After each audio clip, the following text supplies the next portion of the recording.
Correct answer निकाल सकती हूँ। पहली बात तो मैं यहाँ पर क्लॉज का टाइप देख सकती हूँ, पर नाइदर नॉर या इसकी जगह पर कहीं पर भी आप लोगों को आइदर और वाला केस भी जो है देखने को अगर मिल जाता है। थिएटर पहुंचे, मूवी ऑलरेडी शुरू हो चुकी थी। मैंने आप लोगों को बताया था कि जब भी आप कोई फ्रेजल वर्ब लगाते हो, फ्रेजल वर्ब के बाद आपको अक्सर क्या देखने को मिलता है, एक जीरंड देखने को मिलता है। तो अगर मैं लॉजिक नहीं भी लगाती, मैं अगर दिमाग लगाती हूँ, एलिमिनेशन का मेथड लगाती हूँ, जो कि थोड़ा फुल प्रूफ नहीं है। हेलो बच्चों, कैसे हो आप सब लोग? मैं निहारिका आप सब बच्चों का बहुत बहुत स्वागत करती हूँ आपके अपने जीत इंग्लिश की सीरीज के 3rd लेक्चर में। और मैं उम्मीद करती हूँ आप सब बच्चे मस्त होंगे, स्वस्थ होंगे और आज के सेशन के लिए बिल्कुल रेडी होंगे। तो भाई सेशन नंबर 1 में जहां पर हम लोगों ने पढ़ा रीडिंग कॉम्प्रिहेंशन के बारे में, सेशन नंबर 2 में जहां पर हमने पढ़ा वोकैबुलरी में antonym, synonym, one word substitution के बारे में, भाई आज का सेशन होने वाला है फिल इन द ब्लैंक्स के ऊपर। राइट, आप लोगों के पेपर में जो 3rd टाइप का क्वेश्चन आप लोगों को देखने को मिलता है, the kind of question that is there in your exam, it is the fill in the blanks type. Fill in the blanks can be about anything. ठीक है, तो एक बारी बात कर लेते हैं इस टॉपिक में आपको क्या क्या देखने को मिलेगा। तो भाई फिल इन द ब्लैंक्स में जो भी आपका टॉपिक है भाई, वो किसी भी चीज के बारे में हो सकता है। राइट, जो जैसे फॉर एग्जांपल अगर मैं आप लोगों से बात करूं फिल इन द ब्लैंक्स के बारे में, तो भाई फिल इन द ब्लैंक्स का जो टॉपिक है वो किसी भी टॉपिक के ऊपर हो सकता है। It can be about anything. ठीक है, तो भाई फिल इन द ब्लैंक्स मैं लिख देती हूं एक बारी। ठीक है, for example fill in the blanks. एक बार इसकी वेटेज के बारे में भी बात कर लेते हैं। तो कम से कम बेटा आपको अपने पेपर में 4 से 5 क्वेश्चंस वेरियस टाइप्स के, ठीक है, जिसमें ग्रामर भी, जिसमें आपकी वोकैबुलरी भी इंक्लूड होती है, आपको वेरियस टाइप्स के क्वेश्चन जो हैं वो आपको फिल इन द ब्लैंक्स की कैटेगरी में देखने को भी मिल सकते हैं। Like what kind of questions are there generally in this topic of fill in the blanks. तो भाई ये 4-5 टाइप के अंदर आप लोगों को टेंसेस के ऊपर, ठीक है, बेसिक ग्रामर के ऊपर, आप लोगों के रिपोर्टेड स्पीच के ऊपर, ठीक है, मैं लिख देती हूँ नरेशन जिसे हम कहते हैं, ठीक है, आपको नरेशन के ऊपर, आपको वॉइस के ऊपर यानी आपके एक्टिव पैसिव के ऊपर, वोकैब्स के ऊपर, ठीक है, आपके वर्ड्स ऑफन कंफ्यूज्ड के ऊपर। तो मतलब बेसिकली आप लोगों को किसी भी वर्ड के ऊपर, मतलब कोई भी टॉपिक के ऊपर एक टाइप ऑफ क्वेश्चन जो देखने को मिलता है वो होता है फिल इन द ब्लैंक्स। ठीक है, वो लोग एक ब्लैंक खाली छोड़ देंगे और उसके अंदर आपको 4 ऑप्शंस दे देंगे to fill the correct option. See, जब भी आप fill in the blanks type के क्वेश्चंस को अटेम्प्ट करेंगे तो आप लोगों को क्या करना है, use the method of elimination. आप लोगों को कोशिश करनी है एलिमिनेशन के मेथड को यूज करने की। एलिमिनेशन का मेथड क्या हो गया भाई? एलिमिनेशन का मेथड हो गया कि जो भी पॉइंट आप लोगों का दिया गया है, what ever is mentioned in the story, जो भी चीज आपको दी गई है उसको आप ढंग से एलिमिनेट करें, ढंग से उसको आप जो है लगाएं और हटाएं। मतलब जो ऑप्शन आपको लगता है कि भाई ये ऑप्शन तो मेरे क्वेश्चन के अंदर सही हो ही नहीं सकता है, आप उस क्वेश्चन को पहले ही निकाल दीजिए। तो उससे होगा क्या, आपके पास जो आपके मेजर पॉसिबल ऑप्शंस हैं, ठीक है, आपके पास जो मेजर पॉसिबल ऑप्शंस हैं सिर्फ आपके पास वही रह जाएंगे और फिर आप उन मेजर पॉसिबल ऑप्शंस में से ही अपना करेक्ट आंसर चूज करेंगे। ठीक है, तो जैसे यहाँ पर मैं आप लोगों के लिए एक सेट ऑफ क्वेश्चंस लेकर आई हूँ, ठीक है, ताकि आप लोग इस बात को समझें और ये देखेंगे कि किस तरीके के क्वेश्चंस आपको पेपर में देखने को मिल सकते हैं। नाउ यहाँ पर अगर आप अपना पहला क्वेश्चन देखेंगे, लेट मी सी, इसमें नहीं दिया हुआ ना, ठीक है, ओके। यहाँ पर जैसे आप सबसे पहला क्वेश्चन देखिए, यहाँ पे सबसे पहले सवाल में आपको क्या दिया गया है, if I dash known about your arrival I would have come to the station to dash you. See, जहां पर भी बेटा आप लोगों को ये इफ वाले सेंटेंसेस देखने को मिल जाएं, पहली बात तो आप ये समझ जाइएगा कि यहाँ पर जो आपको दिया गया है वो एक इफ क्लॉज है। क्या दिया गया है? जो दिया गया है भैया आप लोगों को एक इफ क्लॉज दिया गया है। राइट, अब यहाँ पर आप सेंटेंस पढ़िए। सेंटेंस कहता है if I dash known about your arrival I would have come to the station. 2 चीजों से मैं सेंटेंस का करेक्ट आंसर निकाल सकती हूँ। पहली बात तो मैं यहाँ पर क्लॉज का टाइप देख सकती हूँ। ठीक है, सबसे पहला मैं यहाँ पर क्या कर सकती हूँ, मैं सबसे पहला यहाँ पर क्लॉज का टाइप देख सकती हूँ। भाई अब आप सोचेंगे कि मैम क्लॉज का टाइप कैसे आप देख सकते हो, तो भाई यहाँ पर आप देखो कि आपको पता लग रहा है कि कोई भी इमेजिनरी सिचुएशन के बारे में बात हो रही है, यानी यहाँ पर किसी ऐसी चीज के बारे में बात हो रही है कि जो अगर आपको पता होती ठीक है, अगर आपको पता होती तो जो उस चीज का आउटकम है वो कैसा होता, जो आउटकम है वो डिफरेंट होता। तो जब आप कोई ऐसी चीज के बारे में बात करते हैं कि जिस चीज के बारे में अगर आपको पता होता और उसका आउटकम डिफरेंट होता, तो ऐसे क्लॉज को बेटा हम लोग परफेक्ट क्लॉज बोलते हैं। ठीक है, ऐसे क्लॉज को परफेक्ट क्लॉज बोला जाता है। और इसके अंदर आपका रूल ऐसा होता है कि आपको इफ के बाद पास्ट पार्टिसिपल यूज करना होता है, यानी आप लोग हैड वगैरह यूज कर सकते हो, प्लस उसके बाद बेटा यूज होता है वुड के साथ हैव। ठीक है, और उसके बाद जो आपका रिजल्ट क्लॉज होता है उसके अंदर यूज होता है बच्चों आप लोगों का वुड हैव। ठीक है, आप कह सकते हो प्रेजेंट पार्टिसिपल। ठीक है, यहाँ पे आप कह सकते हो वुड के साथ, यहाँ आप कह सकते हो वुड के साथ आपका प्रेजेंट परफेक्ट, कुछ भी आप लगा सकते हो, कुछ भी आप कह सकते हो। ठीक है, तो यहाँ पर जैसे आपको लिखा गया है if I had known about your arrival, कि अगर मुझे पता होता कि आप आ रहे हो तो मैं आपके लिए पहुंच जाता स्टेशन पे आपको रिसीव करने के लिए। यहाँ पर जो क्लॉज टाइप है वो एक इमेजिनरी सिचुएशन का क्लॉज है, जहां पर अगर वो बात आपको पता होती तो शायद उस चीज का आउटकम डिफरेंट होता। यानी if you would have known that particular thing, तो जो उस चीज का रिजल्ट आने वाला है, जो उस चीज का आउटकम आने वाला है भाई, तो वो आपको बिल्कुल क्लियर होता। तो ऐसे केस के अंदर आप पास्ट पार्टिसिपल की जगह पास्ट परफेक्ट लिख दीजिए, that would be easier for you to understand. तो ऐसे केस के अंदर आपका इफ क्लॉज पास्ट परफेक्ट के साथ बनता है और उसके बाद जो आपका रिजल्ट क्लॉज आता है वो वुड के साथ प्रेजेंट परफेक्ट के साथ आता है। तो मुझे मेरा आंसर मिल गया इफ आई हैड नोन। ठीक है, आई वुड हैव नहीं, इफ आई हैड नोन, अगर मुझे पता होता कि तुम आ रहे हो तो मैं स्टेशन पहुंच जाता तुम्हें रिसीव करने के लिए। ये वाला क्लॉज सिर्फ वहां पर लगता है जहां पर आपको आउटकम पता हो, कि आपको पता है कि अगर ये चीज आपको पता होती तो आउटकम शायद कुछ और होता। ऐसे वाले इफ क्लॉजेस में आप पास्ट परफेक्ट प्लस वुड के साथ प्रेजेंट परफेक्ट लगाते हो। ठीक है, जैसे नाउ सी दिस वन, एक बार इसको डिलीट कर दूं।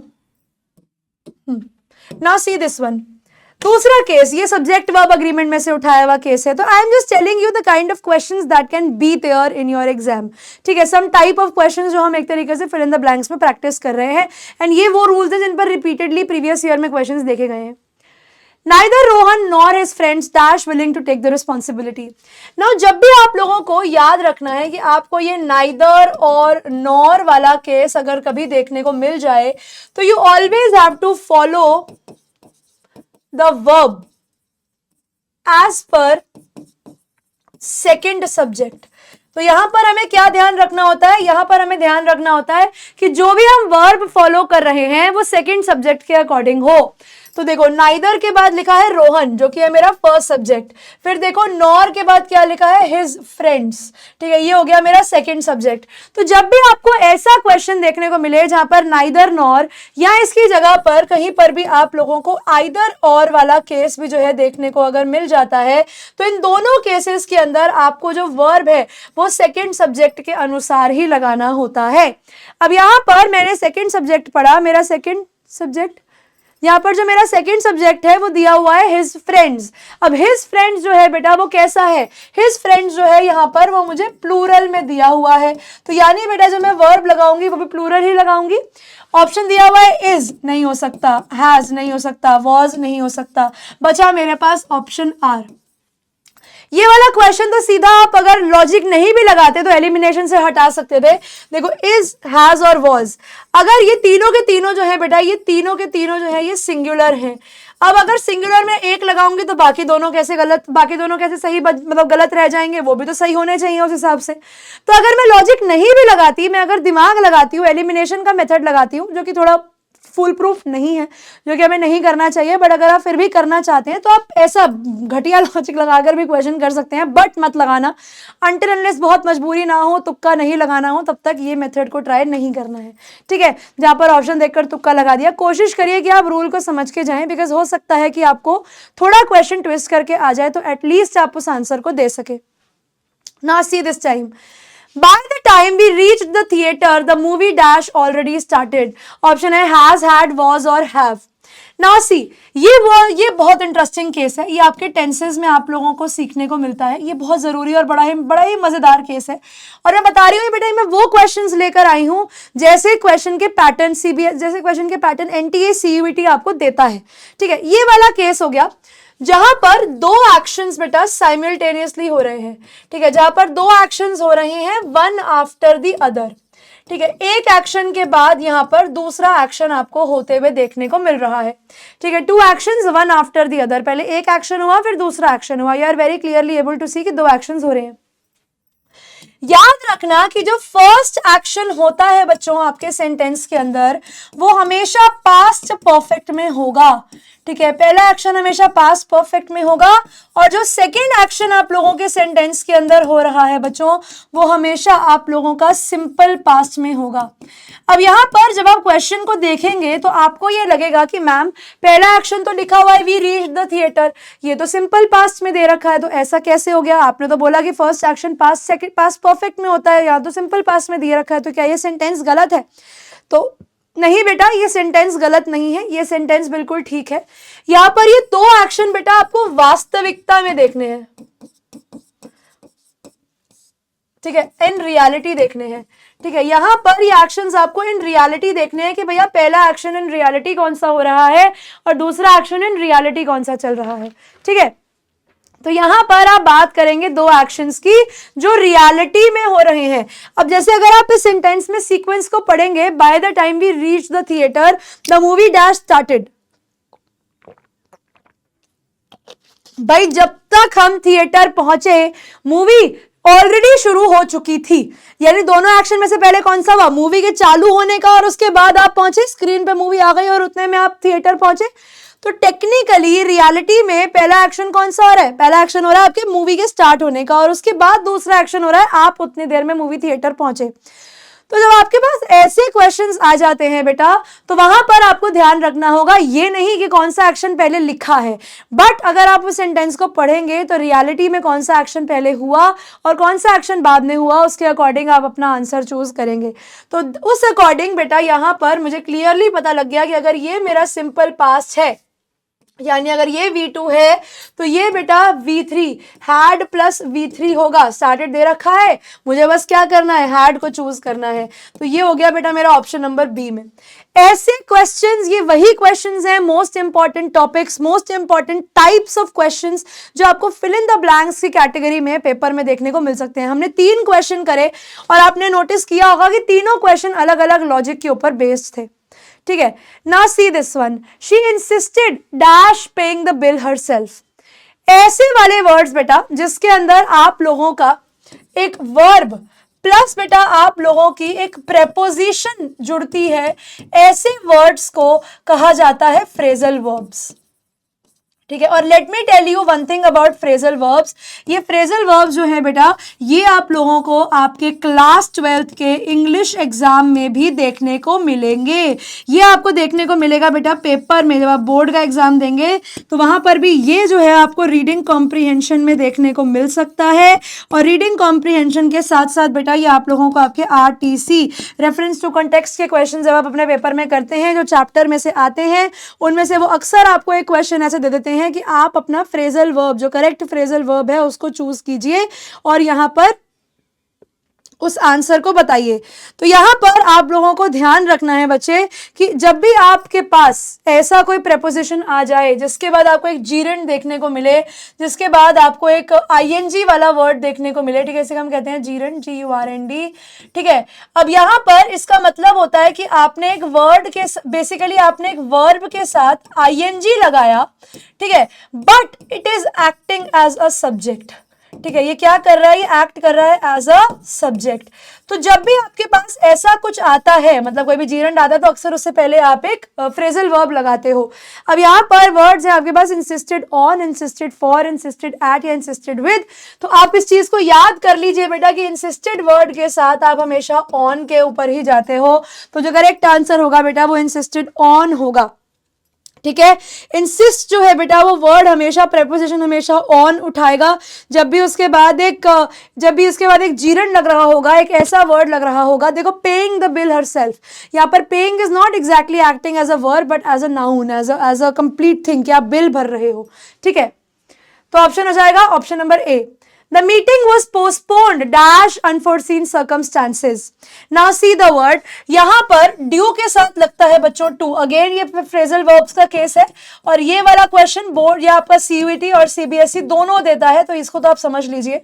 ड्यू टू होगा नहीं क्योंकि टू मिसिंग है। बिकॉज के साथ ऑफ लगता है, ये जाएगा नहीं। For postponed for unseen circumstances, तो मेरा फॉर दो जगह पर लगता है, एक तो रिलेशन बताने के लिए और दूसरा रीजन बताने के लिए। लेकिन रीजन के लिए भी वहां लगाओगे जहां पर वो वैलिड लगेगा, यहां पर ये रिलेशन वैलिड नहीं जा रहा है। ठीक है, पोस्टपोन्ड फॉर अनसीन सर्कमस्टांसेस मतलब अनफोर्सीन सर्कमस्टांसेस के लिए नहीं।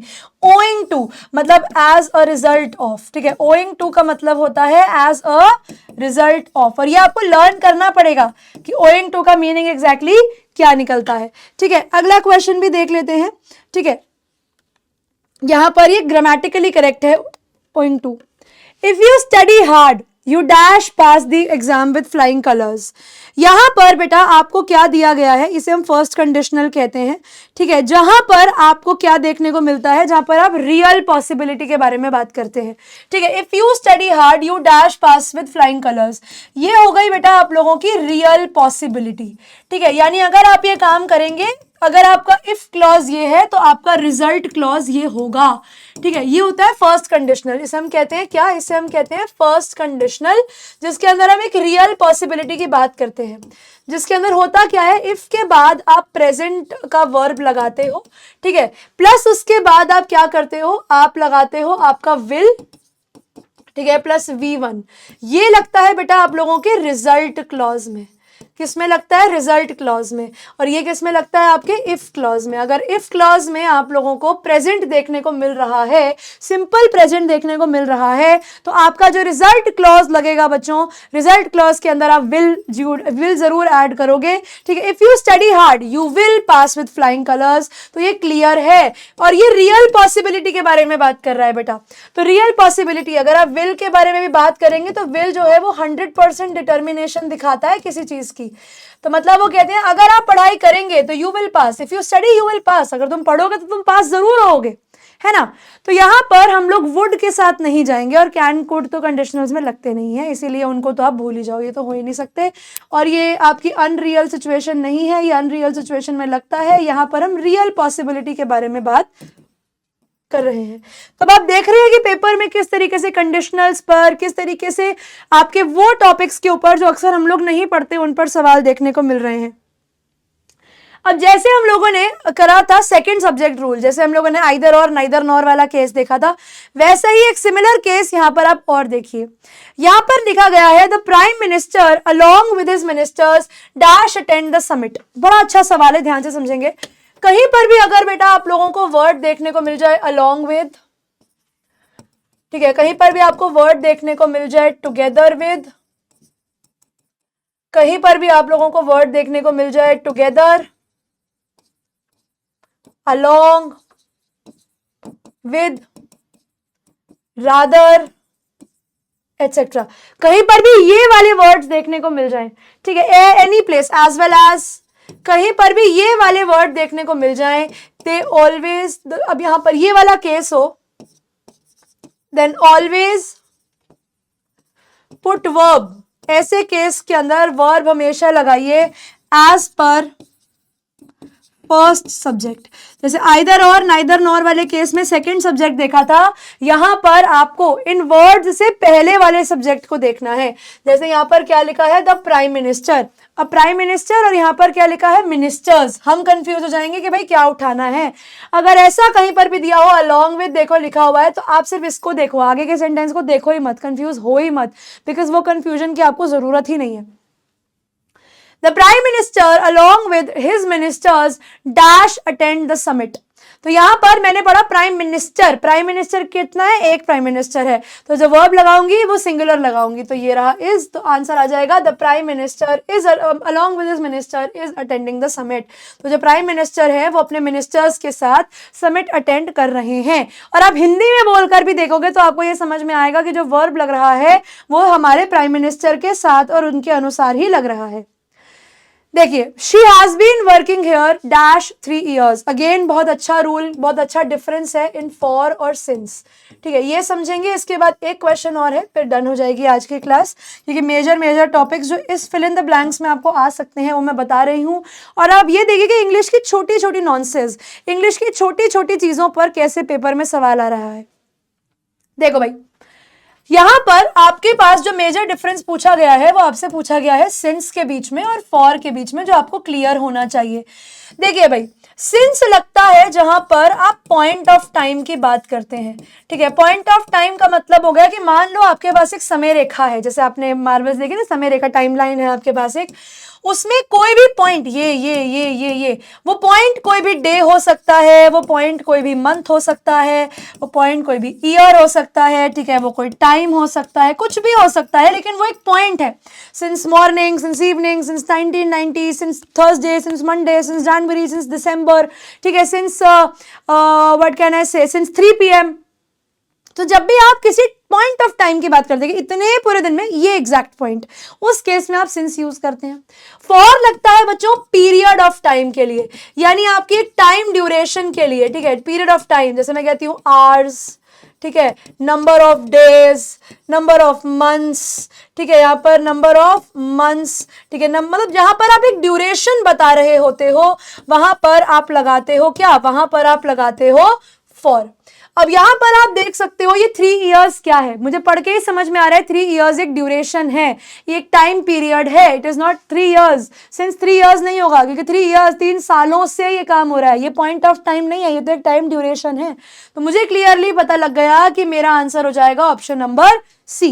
अब आप कहेंगे मैम ये फ्रॉम और बाय को हम क्यों छोड़े, तो भैया फ्रॉम जो होता है ना वो सिंस स्टार्टिंग, मतलब सिंस मतलब बिल्कुल स्टार्टिंग पॉइंट को बताता है, ओरिजिन पॉइंट को बताता है। ठीक है, ये क्या करता है, ये आपके स्टार्टिंग पॉइंट को बताता है। और बाय जो होता है बेटा वो टाइम लिमिट बताता है कि इतने बजे तक ये हो जाएगा। ठीक है, बाय जो होता है वो आपकी टाइम लिमिट को देता है। Coming on to the last question, यहां पर हम जो देख रहे हैं that is again very very very similar to what we have done so far. यहां पर अब आप क्वेश्चन देख पा रहे हैं। ठीक है, I am looking forward dash your reply soon. यहाँ पर I am looking forward to receive your reply soon, I am looking forward for receiving, हो जाएगा रिसीविंग या फिर फॉर रिसीविंग। तो बेटा यहाँ पर हमारा करेक्ट आंसर जो है वो एक फिक्स्ड एक्सप्रेशन है। ठीक है, लुकिंग फॉरवर्ड टू। ठीक है, यहाँ पर लुकिंग फॉरवर्ड टू जब भी आप बात करते हो तो ये अगेन आपका फ्रेजल वर्ब में लुकिंग फॉरवर्ड के आगे आप हमेशा टू लगाते हो। तो देखो, टू रिसीव और टू रिसीविंग। ठीक है, I am looking forward to receive your reply soon, I'm looking forward to receiving your reply soon. Now see, अब आप कहेंगे मैम रिसीव भी तो सही जाएगा और रिसीविंग, मतलब यहाँ पर रिसीव भी सही जा रहा है, रिसीविंग भी सही जा रहा है, तो मतलब क्या होना चाहिए exactly, what should be the answer to this one. हमें कंफ्यूजन हो रही है कि दोनों में से क्या यहाँ पर सही होना चाहिए। तो देखो भाई, मैंने आप लोगों को बताया था कि जब भी आप कोई फ्रेजल वर्ब लगाते हो, फ्रेजल वर्ब के बाद आपको अक्सर क्या देखने को मिलता है, एक जीरंड देखने को मिलता है। जीरंड देखने का मतलब क्या है, वर्ब के साथ जो वर्ड दिया हुआ है आपका उसके साथ आपको आईएनजी फॉर्म दिया होगा, लेकिन वो एक्ट करेगा as a noun rather than acting as a subject, sorry as a verb. तो यहां पर अगर मैं टू रिसीव करूंगी तो मेरा टू के बाद जो जीरंड वाला केस है वो फुलफिल ही नहीं होगा, तो इसीलिए मैं जाऊंगी अपने ऑप्शन नंबर बी के साथ, टू रिसीविंग। तो जब भी आप एक फ्रेजल वर्ब यूज करते हो उसके बाद देयर आर चांसेस कि आप एक जीरंड यूज करो अपने सेंटेंस के मीनिंग को करेक्ट करने के लिए। To receiving, I am looking forward to receiving your reply soon. भले ये सुनने में गलत लगे but this is grammatically correct, इसमें कोई भी गलती नहीं है। ठीक है, आई होप यहां तक बच्चों ये क्वेश्चंस आपको समझ में आए होंगे। एक ये क्वेश्चन मैं आप लोगों के लिए होमवर्क दे रही हूं और एक ये वाला क्वेश्चन आप लोगों के लिए बच्चों होमवर्क है। ये दोनों क्वेश्चंस आप होमवर्क में कीजिएगा। इन दोनों के आंसर्स मैं आप लोगों के साथ डिस्कस करूंगी आप लोगों की अगली क्लास में। एंड अगेन बेटा रिपीटिंग द सेम थिंग कि अगर आपको क्लास नोट्स चाहिए, फ्री स्टडी मटेरियल चाहिए और लेटेस्ट एडमिशन अपडेट्स चाहिए तो आप PW का CUET वाला चैनल ज्वाइन कर सकते हैं टेलीग्राम पर। आपको बस इस QR कोड को स्कैन करना है एंड विदाउट एनी कॉस्ट आप लोग इस चैनल को ज्वाइन करके जो भी रिसेंट अपडेट्स हैं यहाँ से पा सकते हैं। ठीक है भाई, आई होप यहाँ तक आप लोगों के लिए ये सेशन काफी फ्रूटफुल रहा होगा और आपको समझ में आया होगा कि what kind of questions you can expect in your CUET examination. इसी के साथ आज का ये सेशन यहीं पर खत्म करते हैं। Thank you so much everyone for being a part of today's class. मैं निहारिका मिलूंगी आप बच्चों को आपकी अगली क्लास में। तब तक के लिए बच्चों पढ़ते रहिए और आगे बढ़ते रहिए। Goodbye everyone.